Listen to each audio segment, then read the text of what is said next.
Hello বন্ধুরা, তোমরা সবাই কেমন আছো? আমি দেখো আজকে একটা নতুন জিনিস রান্না করব। নতুন জিনিস ঠিক না, এটা সবাই চিনে, মান। অনেকে এটাকে বলে মান কচু। এই মানটাকে আমি প্রথমে সেদ্ধ করে নেব। দেখো একটা হাঁড়িতে আমি কিছুটা জল বসিয়ে দিয়েছি। জলটা একটু গরম হলে আমি মানগুলো ছোট ছোট কিউব করে কেটে নিয়েছি, এটা ছেড়ে দেব। দেখো বন্ধুরা, জলটা গরম হয়ে গিয়েছে, আমি এখন মানগুলো আস্তে আস্তে ছেড়ে দেব।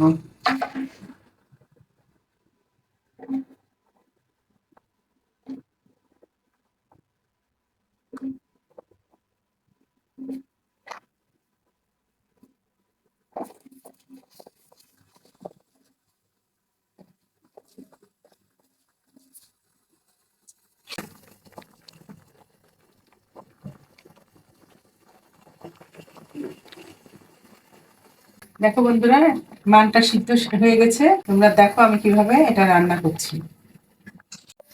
দেখো বন্ধুরা, আমি যে মানটা রান্না করবো আগে দেখিয়েছি, এটা সিদ্ধ করে নিয়েছি আমি। এখন দেখো আমি কিভাবে রান্না করি। মানটা রান্না করব আমি ইলিশ মাছের মাথা দিয়ে, এই জন্য কড়াইতে একটু তেল দিয়ে নিচ্ছি মাছের মাথাটা ভেজে নেওয়ার জন্য।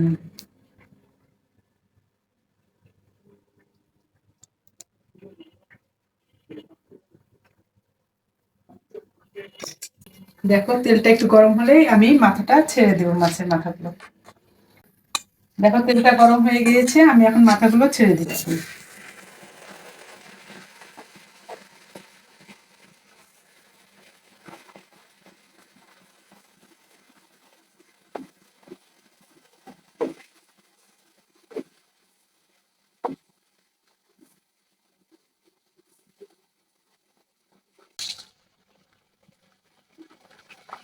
দেখো মাছের মাথাগুলো আমার ভাজা হয়ে গেছে, আমি এখন ওগুলো উঠিয়ে নিচ্ছি।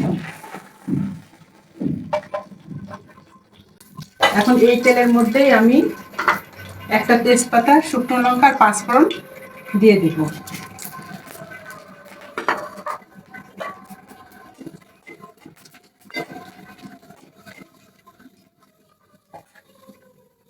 তারপর আমি দিয়ে দিচ্ছি আগে থেকে সেদ্ধ করা মানগুলো।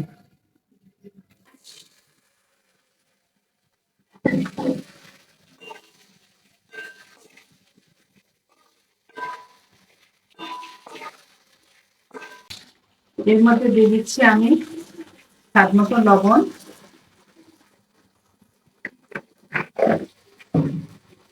তারপরে দিয়ে দিচ্ছি হলুদ গুঁড়ো,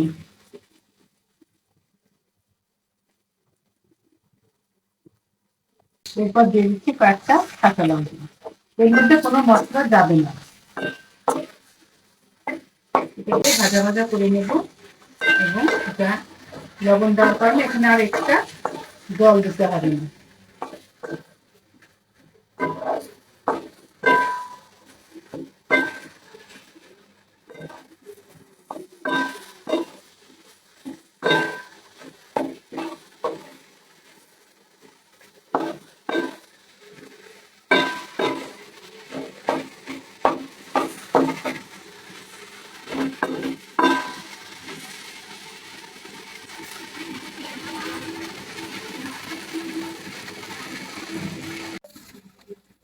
দেখুন বন্ধুরা, আমার মানটা বেশ সুন্দর হয়ে গেছে।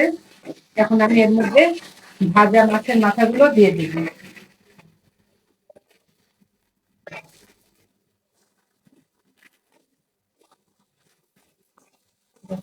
এই মানটা হচ্ছে গিরিমান বলে, খুবই আঠালো। মানটা খেতেও খুব সুস্বাদু হয়। আর মান খেলে শরীরের রক্ত পরিষ্কার হয়।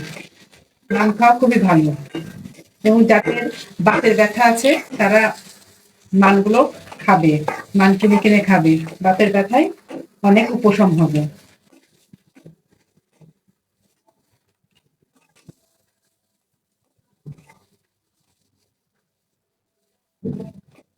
দেখো এটা শেষ, মাছের মশলা দিয়ে দিছি এবং মিশিয়ে নিয়েছি। এবার এটা নামিয়ে নেব। দেখেছো, খুবই সুন্দর।